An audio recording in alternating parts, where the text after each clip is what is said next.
କାଲି ବି ନବୀନ ପଟ୍ଟନାୟକ ହୁଇପ୍ ଜାରି କରିଛନ୍ତି 2 ଘଣ୍ଟା ଲେଖେ ଆସିବେ ବସିବେ ସବୁ ବିଧାୟକ। ହଁ ବସନ୍ତୁ, ସେ ତାଙ୍କ ଲୋକଙ୍କୁ ଟ୍ରେନ୍ କରିବେ, ଆମେ ଆମ ଲୋକଙ୍କୁ ଟ୍ରେନ୍ କରୁଛୁ। ଆମେ କିଛି ଲୋକଙ୍କୁ କହିଛୁ ଘରେ ତମେ ଜଗ, କିଛି ଲୋକଙ୍କୁ କହିଛୁ ବିଧାନସଭା ଜଗ, କିଛି ଲୋକଙ୍କୁ କହିଛୁ ତମେ ଚାଲ। ଆମେ ସବୁ ଆଡଜଷ୍ଟମେଣ୍ଟ ଆମ ନିଜ ଭିତରେ, କିନ୍ତୁ ଫାଇନାଲ ବିଜେଡି କଂଗ୍ରେସ ମିଶ୍ର ଏବଂ ଡକ୍ଟର ଦତ୍ତ ବିପୁଳ ସଂଖ୍ୟାରେ ଭୋଟ ଦେବେ, ଜିତିବେ, ରାଜ୍ୟସଭାକୁ ଯିବେ।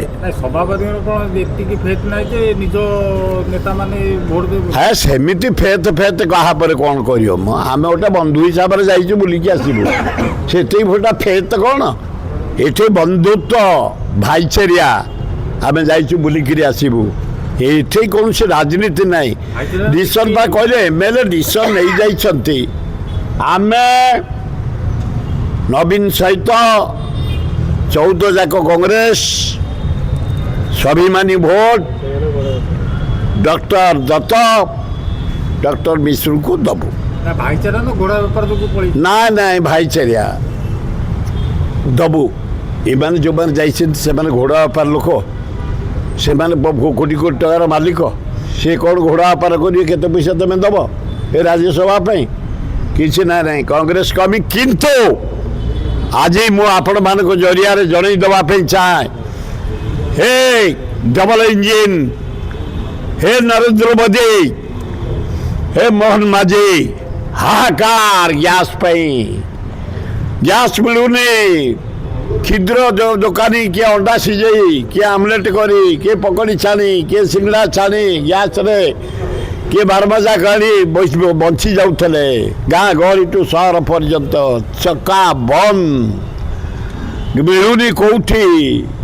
ଭୟଙ୍କର ପରିସ୍ଥିତି। ଲୋକ ଫେରିଲେଣି ସେଇ ଗୋବର ଘଷି, କାଠ କାଟି, କୁଟା ନଡ଼ା ଜଳା ଆରମ୍ଭ କଲେଣି। ଭୟଙ୍କର ପରିସ୍ଥିତି। ହୋଟେଲରେ ବନ୍ଦ ହେଇଗଲାଣି। ହୋଟେଲରେ ସୁଖାଦ୍ୟ ପୁଞ୍ଜ ଛାତ୍ରଛାତ୍ରୀମାନେ ଚିତ୍କାର କଲେଣି। ଭୟଙ୍କର ପରିସ୍ଥିତି ହେଲାଣି।